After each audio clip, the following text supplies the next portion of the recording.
तो hello guys, कैसे हो आप सब। उम्मीद करता हूँ बहुत अच्छे होगे और अपनी स्टडीज को बहुत अच्छे से कंटिन्यू भी कर रहे होगे। गाइज, आप सभी का बहुत बहुत स्वागत है हमारे आज के सत्र में, जहाँ पर मैं आपको थोड़ी सी जानकारी देने वाला हूँ भारत के अवस्थिति और विस्तार के बारे में। कक्षा 9 की एनसीईआरटी समकालीन भारत भाग 1 का मैं उपयोग कर रहा हूँ। सबसे अच्छी किताब मुझे यही लग रही थी। वैसे दो किताबें मेरे पास में और है। महेश बर्नवाल की एक भारत का भूगोल मेरे पास में है, और महेश बर्नवाल जी की ही जो भारत और विश्व का भूगोल है वो किताब, तो ये भारत और विश्व का भूगोल वाली वो किताब थी, और ये भारत का भूगोल किताब। दो किताबें हैं जो अच्छी लिखी गई हैं। इनसे आपको पढ़ाऊंगा, इनसे क्वेश्चन बनाऊंगा। पढ़ाने के लिए अच्छी किताब मुझे एनसीईआरटी लग रही थी। इससे मैं आपको समझा सकता हूँ ठीक ठाक कि भारत की अवस्थिति और विस्तार कैसा है। देखो, अगर अंकीय मान की आप बात करोगे तो भारत 8 डिग्री 4 मिनट उत्तर से लेकर के 37 डिग्री 6 मिनट उत्तर अक्षांश में, और 68 डिग्री 7 मिनट से लेकर के 97 डिग्री 25 मिनट के पूर्वी जो देशांतर होता है, इसके मध्य में भारत आपका पाया जाता है। ये मान से सवाल कई बार पूछा गया कि भारत का पूर्वी पश्चिमी विस्तार कितना है, सॉरी पूर्वी देशांतर में विस्तार कितना है, या उत्तरी अक्षांश में विस्तार कितना है। तो 8 डिग्री 4 मिनट से 37 डिग्री 6 मिनट, और 68 डिग्री 7 मिनट से 97 डिग्री 25 मिनट, ये नंबर आपको याद में बनाकर रखना है। दूसरी बात, 23.5 डिग्री उत्तरी अक्षांश रेखा जो है आपकी, वो भारत को दो भागों में बांट देती है, और यही रेखा कर्क रेखा के नाम से जानी जाती है। 82.5 डिग्री जो है आपका, उसको मानक मध्याह्न रेखा माना गया है। इलाहाबाद के नैनी के पास मिर्जापुर से वहीं वो करके गुजरती है। ये रेखा जो आपकी खड़ी खड़ी आती है, ये 82.5 डिग्री इसका मान होता है। देशांतर रेखा होती है, ये बात आपको यहाँ पर याद रखनी। पूर्वी देशांतर आपका ये होता है। तो ये हो गई भारत के मोटा मोटी विस्तार की बात। अब मैं आपको बताता हूँ कि भारत के अवस्थिति और विस्तार से सवाल पूछे किस प्रकार से जाते हैं। देखिए, भारत की अवस्थिति और विस्तार में एक तो भारत का विस्तार कहाँ पर है, भारत ग्लोब के कौन से हिस्से में पाया जाता है, तो आपको मैंने बता ही दिया, उत्तर पूर्वी गोलार्ध में है। भारत के पड़ोसी देश कौन कौन से हैं, किन किन राज्यों की सीमा किस किस देश से लगती है, जलीय पड़ोसी कौन कौन से हैं, तट रेखा की कुल लंबाई कितनी है, उत्तर से दक्षिण लंबाई कितनी है, पूरब से पश्चिम लंबाई कितनी है। इस प्रकार के जो सवाल है वो आपसे यहाँ पर पूछे जाते हैं। भारत का कुल वर्ग क्षेत्रफल की बात करेंगे तो 2,87,263.7 वर्ग किलोमीटर, या सीधे सीधे आप 32.8 लाख इसको जो है वर्ग किलोमीटर कह सकते हैं। ठीक है, तो इस चीज को आप लोग यहाँ पर याद रखेंगे कि 32,87,263 वर्ग किलोमीटर के आसपास में जो है 0.7 वर्ग किलोमीटर के आसपास में भारत का जो कुल मिलाकर के क्षेत्रफल है वो यहाँ पर हो जाता है। अभी पूर्वी और पश्चिमी बिंदु की भी बात करेंगे। अगर बात करेंगे भारत के भौगोलिक क्षेत्रफल के प्रतिशत की, तो भारत का जो क्षेत्रफल है वो पूरी दुनिया के क्षेत्रफल का केवल 2.4% है, जबकि आबादी जो हम बेयर कर रहे हैं वो 20% के आसपास में है। लेकिन अगर आप क्षेत्रफल की बात करेंगे तो मात्र 2.4% का क्षेत्रफल हमारे पास पूरी दुनिया का है। अगर बात करेंगे भारत की स्थलीय सीमा की, तो 15,200 किलोमीटर की है। जलीय सीमा की बात करेंगे तो 7,516.6 किलोमीटर की है, जिसमें से आपका अंडमान और निकोबार से लेकर के सारा सबको जो है उसमें शामिल किया गया है। तट रेखा को तो उसमें सारी तट रेखा अगर मिला लेंगे मुख्य भूमि के बाहर की भी, तो 7,516.6 किलोमीटर की ये हो जाती है। ऐसे 6100 किलोमीटर की आपकी है, और 15,200 किलोमीटर की आपकी यहाँ पर ये हो जाती है। ठीक है, बांग्लादेश के साथ में भारत जो है सबसे ज्यादा सीमा साझा करता है, आप लोगों को मालूम ही होगी ये बात, 4,096 कुछ किलोमीटर की। इसके बाद में बात करेंगे तो भारत जो है वो धीरे धीरे करके आता है, ऊपर पर्वत है, फिर नीचे भूभाग में चौड़ा है, फिर नीचे आएंगे तो और ज्यादा सकरा होते हुए हिंद महासागर की तरफ यहाँ पर आ जाता है। 82.5 डिग्री पूर्व देशांतर रेखा को मानक समय रेखा माना गया है, जो आप लोग जानते होंगे उत्तर प्रदेश के मिर्जापुर के पास से गुजरती है। ठीक है, इसके अलावा अगर मैं आपको बताऊं तो जैसी भारत की तटरेखा हिंद महासागर में ऐसी किसी की है नहीं, तो भारत के एक यूनिक कारण ये भी है। 1869 में स्वेज नहर बन गई थी। इसके बाद से भारत और यूरोप की जो दूरी थी वो 7,000 किलोमीटर कम हो गई थी। दोनों सवाल पूछे जा चुके हैं, एक स्वेज नहर का निर्माण कब हुआ था, दूसरा सवाल ये कि भारत और यूरोप की दूरी कितनी कम हुई थी। तो 1869 में स्वेज नहर का निर्माण हुआ था, और 7,000 किलोमीटर की जो दूरी थी वो भारत की कम हो गई थी यहाँ पर। अब अगर मैं बताऊं आपको, पूरब से पश्चिम की ओर जो ये आपका है, इसकी लंबाई है तो 2,933 किलोमीटर, कल ये सवाल पूछा भी गया था। और उत्तर से दक्षिण की बात करेंगे तो 3,214 किलोमीटर की कुल मिलाकर के जो लंबाई है वो यहां पर आपकी पाई जाती है।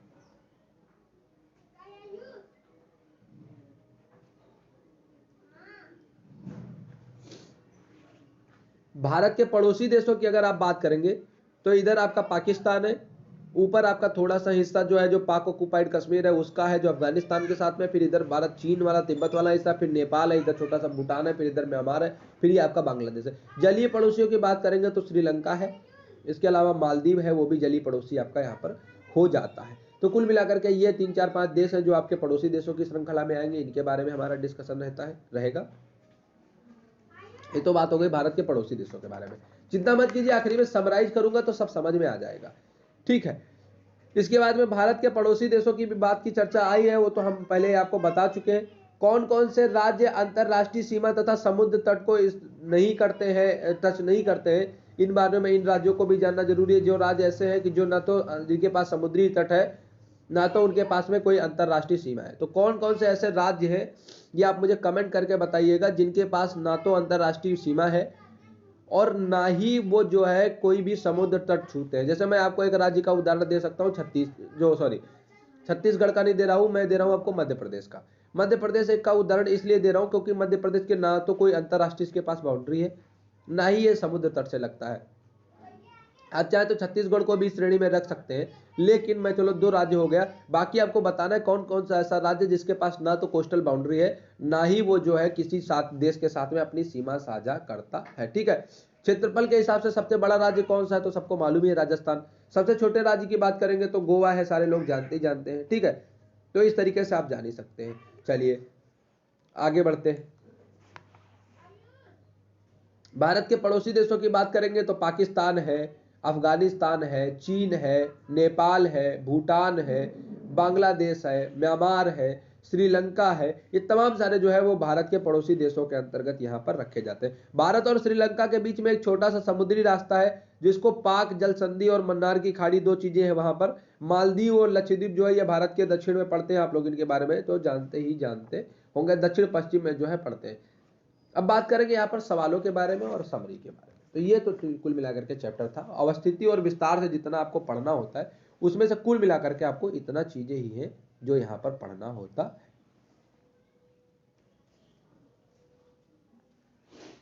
अब मैं बताता हूं समरी फॉर्म में आपको क्या कुछ जो है वो और देखना है। इसमें से इंपॉर्टेंट चीजें अब क्या बनेंगी, देखो भारत की अवस्थिति और विस्तार से तो सवाल पूछा ही जाता है। अब इसमें सवाल कुछ टेक्निकल सवाल मैं आपको बताता हूं, जैसे कौन से राज्य की राजधानी है जो एकदम कर्क रेखा पर अवस्थित है, या 2-3 राजधानियां दी जाएंगी, पूछा जाएगा कि इसमें कौन ज्यादा दूर पड़ेगी, ठीक है, कर्क रेखा से। कर्क रेखा कितने राज्यों से होकर के गुजरती है, कौन से राज्य से कम सबसे गुजरती है, कौन से राज्य से सबसे ज्यादा गुजरती है, मैं रिवीजन उसका कराते रहता हूं। भारत के फला पड़ोसी देश से कौन कौन से जिले लगते हैं राज्य के, या कौन कौन से राज्य लगते हैं, अब तो जिला भी पूछ लेता है कौन कौन से जिले। कौन से राज्य के पास कोस्टल बाउंड्री है लेकिन अंतरराष्ट्रीय सीमा नहीं है, कौन सा राज्य है जिसके पास अंतरराष्ट्रीय सीमा है लेकिन कोस्टल बाउंड्री नहीं है, कौन ऐसे हैं जिनके पास अंतरराष्ट्रीय सीमा कोस्टल बाउंड्री दोनों है, कौन ऐसे हैं जिनके पास ना तो कोस्टल बाउंड्री है ना तो अंतरराष्ट्रीय सीमा है, इस तरीके के राज्य। ये गुजरात आपका है, अंतरराष्ट्रीय सीमा भी लगती है, कोस्टल बाउंड्री भी है। छत्तीसगढ़ मध्य प्रदेश का मैंने उदाहरण दिया, ना तो कोस्टल बाउंड्री है ना तो कोई अंतरराष्ट्रीय सीमा लगती है, ठीक। उत्तर प्रदेश है, अंतरराष्ट्रीय सीमा लगती है लेकिन कोस्टल बाउंड्री नहीं है ना। तो इस तरीके के हैं काफी सारे ऐसे आपके राज्य हो जाएंगे। आंध्र प्रदेश है आपका, अगर आप देखेंगे यहाँ पर तो उनके पास में देखेंगे, उड़ीसा के पास में आप देखेंगे तो उनके पास में अलग अलग तरीके के सिचुएशन आपको दिखेगी। केरल है आपको अलग सिचुएशन दिखेगा, इस तरीके से। तट रेखा क्या है, काठियावाड़ तट कौन सा है, कन्नड़ तट कौन सा है, कोंकण तट कौन सा है, मालाबार तट कौन सा है, कोरोमंडल तट कौन सा है, उत्तरी सरकार तट कौन सा है, ये सवाल आपके लिए इंपॉर्टेंट हो जाएंगे, यहां से सवाल पूछे जाएंगे। अवस्थिति और विस्तार के अंतर्गत किस देश के साथ में कितनी सीमा लगती है, किस देश के साथ सबसे ज्यादा सीमा लगती है, किस देश के साथ सबसे कम सीमा लगती है, सबसे ज्यादा जिले कौन से देश के साथ में लगते हैं, सबसे ज्यादा राज्यों की सीमा कौन से देश के साथ लगती है, कौन सा भारत का राज्य जो दूसरे देश के चारों तरफ गिरा है, जैसे त्रिपुरा आपका हो गया, कौन सा वो देश है जो चारों तरफ से भारत से गिरा हुआ है या 3 तरफ से भारत से गिरा हुआ है, वो आपका हो गया। जैसे आप नेपाल देखोगे, ठीक है, जैसे आप हमारा भूटान देखोगे 3 तरफ से भारत से ही गिरा हुआ है, इस तरीके के आपके हो गए पूरे के पूरे, ठीक है। इसके बाद में आप श्रीलंका देखोगे, उसका अलग है, कहां से जोड़ा जाता है, कौन कौन सा उसके बीच में। और दूसरी चीज, फिर अंडमान निकोबार में कितने द्वीप समूह है, लक्षद्वीप में कितने द्वीप समूह है, किसके किसके बीच में 10 डिग्री चैनल है, कहाँ पर 9 डिग्री चैनल है, कहाँ पर 8 डिग्री चैनल है, उसके बारे में बातें हो जाती है। केंद्र शासित प्रदेशों के अंतर्गत कौन सा रखा जाता है, ये अवस्थिति और विस्तार का पूरा महत्व ये होता है, कितने डिग्री कितने के बीच में है, कौन से देश से कितनी दूरी बनेगी, यूपीएससी यहाँ तक तो सवाल पूछ लेता है। समय का अंतर किस तरीके से होता है, अगर इतने इतने का है तो इसका अक्षांशीय देशांतरी विस्तार कितना है, इनके बीच में समय का अंतर कितना होगा, यहाँ से सवाल जो है वो पूछा जाता है। अब मैं बात करता हूँ यहाँ पर अपनी इस किताब से। ये किताब हमको थोड़ा यहाँ पर बर्णवाल वाली जी किताब जो है, महेश बनवाल जी की किताब, ये हमको थोड़ा ज्यादा अच्छी जानकारी यहाँ पर देगी, परीक्षा के लिहाज से ज्यादा जानकारी देगी। देखिए बात करें अगर भारत पाकिस्तान के साथ में, तो 3323 किलोमीटर की सीमा लगती है, 3323। भारत अफगानिस्तान की बात करेंगे तो 106 किलोमीटर की सीमा है। बात करेंगे चीन के साथ में तो 3488 किलोमीटर की सीमा है। बांग्लादेश की बात करेंगे तो 4096 किलोमीटर की सीमा है। बात करेंगे म्यांमार की तो 1643 किलोमीटर की कुल मिलाकर के सीमा है। भारत की तटरेखा की बात करेंगे तो 7516 किलोमीटर की यह तटरेखा है।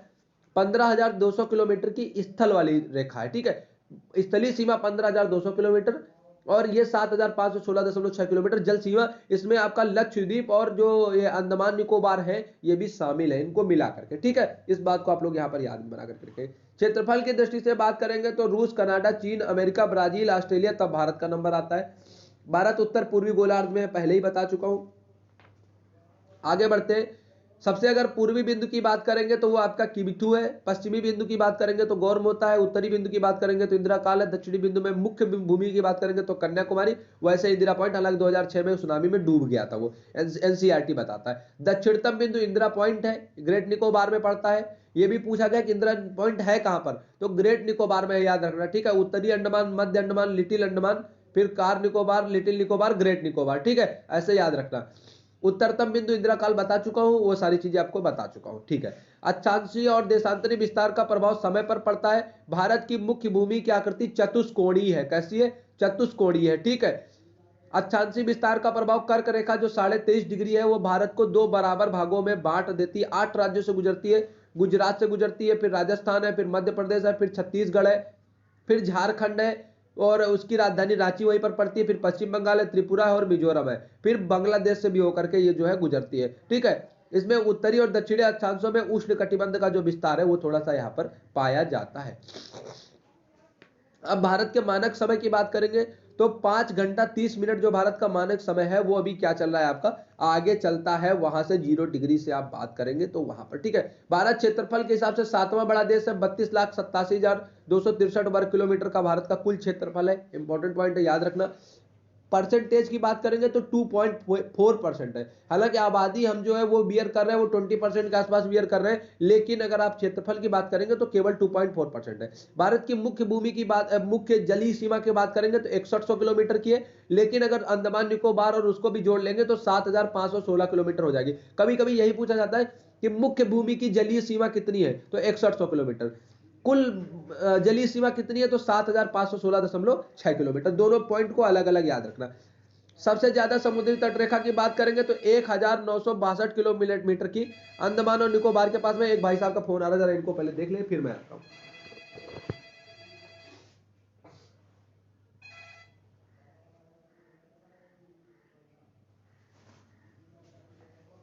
तो ठीक है, एक बार साइलेंट कर दिया, देख लेना, दोबारा ना ही आया तो अच्छा है, ठीक है। तो यहां पर आप देखेंगे तो अंडमान और निकोबार 1962 किलोमीटर की कुल सीमा है।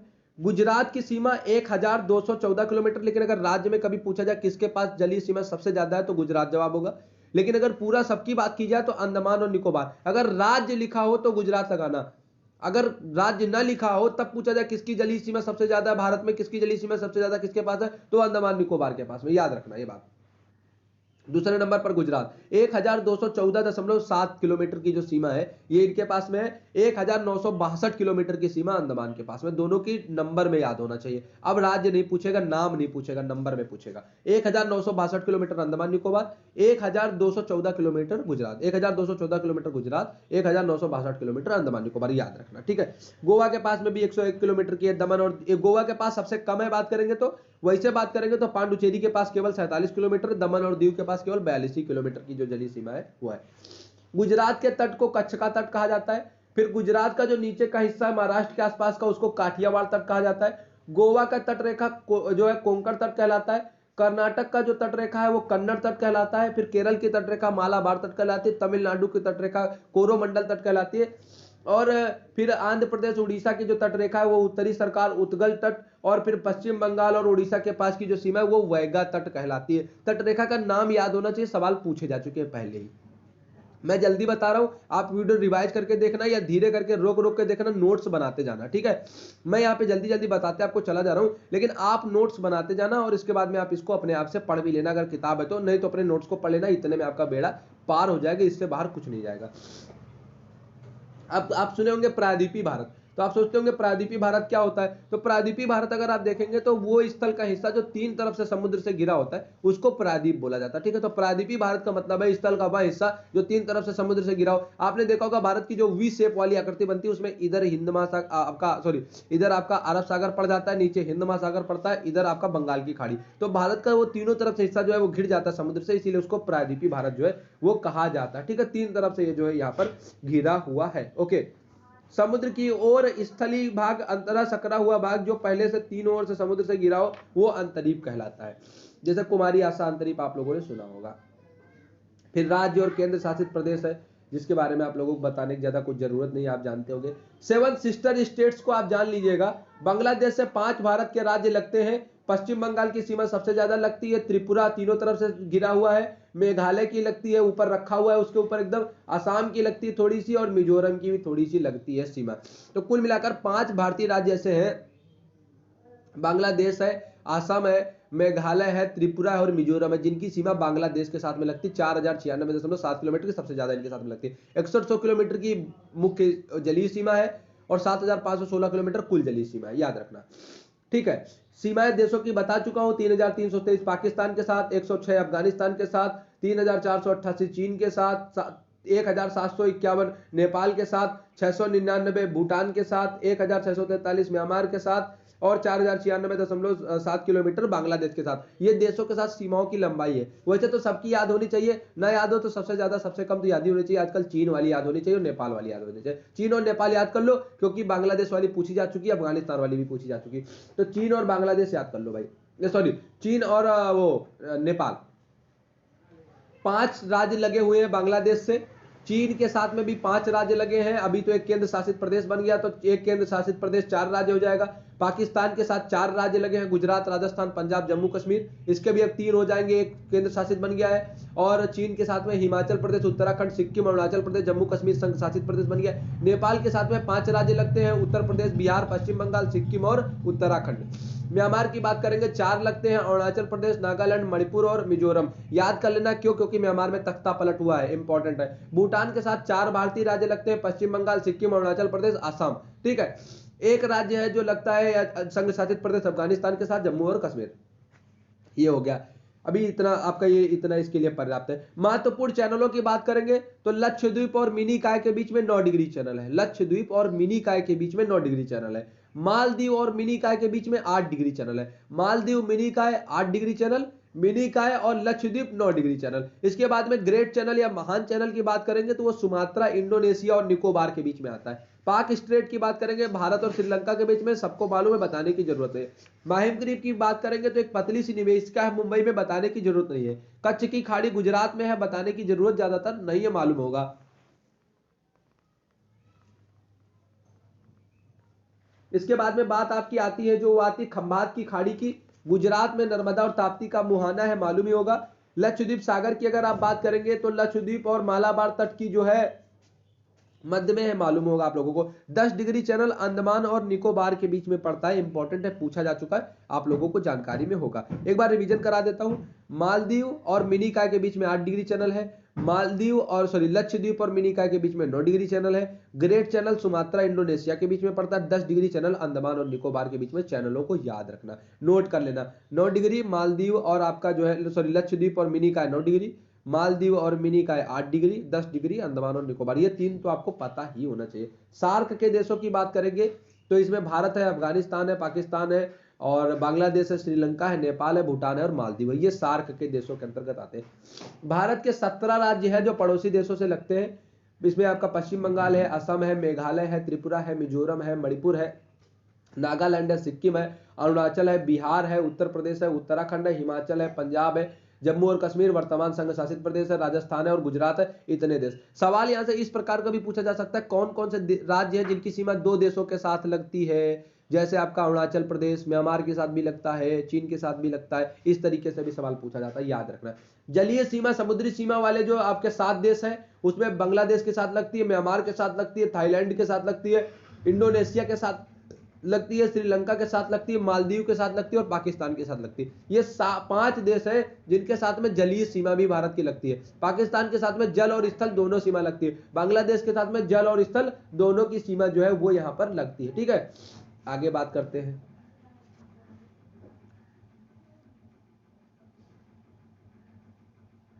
हाँ, आप लोगों को ये तो मालूम होगा कि भारत और पाकिस्तान के बीच की जो रेखा है उसको क्या बोला जाता है, तो रेड क्लिफ रेखा बोला जाता है। ठीक है, वैसे जो पीओके है वो पाक ऑक्युपाइड कश्मीर होता है। एलओसी का मतलब होता है लाइन ऑफ कंट्रोल यानी कि नियंत्रण रेखा। एलएसी का मतलब होता है लाइन ऑफ एक्चुअल कंट्रोल यानी कि वास्तविक नियंत्रण रेखा। भारत और चीन की रेखा जो होती है वो मैकमोहन रेखा कहलाती है, आप लोगों को मालूम ही होगा। भारत और अफगानिस्तान के बीच जो वाली है वो डूरंड रेखा है, आप लोगों को मालूम ही यहाँ पर होगा। बात करेंगे अगर पर्वतीय क्षेत्र के विस्तार की, तो भारत के कुल क्षेत्रफल के 10.7% क्षेत्र पर पर्वत है। 18.6% क्षेत्र पर जो है वो आपके क्या पड़ जाता है वहां पर, तो वो आपका पड़ जाता है, हाँ, 18.6% क्षेत्र पर पहाड़ी क्षेत्र पड़ जाता है। पठार 27% क्षेत्र पर है। मैदान 43% क्षेत्र पर, यानी कि मैदान की संख्या सबसे ज्यादा है। 43% एरिया पर आपका मैदानी भाग जो है वो यहाँ पर पड़ जाता है। 247 कुल मिलाकर के द्वीप है। 8 राज्य हैं जो कर्क रेखा पर पड़ते हैं। ठीक है, अंतरराष्ट्रीय सीमा से 17 राज्य हैं, जो अंतरराष्ट्रीय सीमा से 17 राज्य लगते हैं। इस तरीके की जो चीजें आपको ये पता होनी चाहिए। अवस्थिति और विस्तार में इसको रख सकते हैं। कुल मिलाकर के अवस्थिति और विस्तार के अंतर्गत जो चीजें हैं वो इतनी ही इसमें रखी गई है। बाकी आप लोग अपनी किताब के हिसाब से पढ़ने की कोशिश कीजिए और ज्यादा जानकारी कलेक्ट कीजिए। शाम की क्लास में मिलेंगे जहां पर इसी से जुड़े हुए क्वेश्चन की अभ्यास करेंगे। Thank you so much. Have a nice day.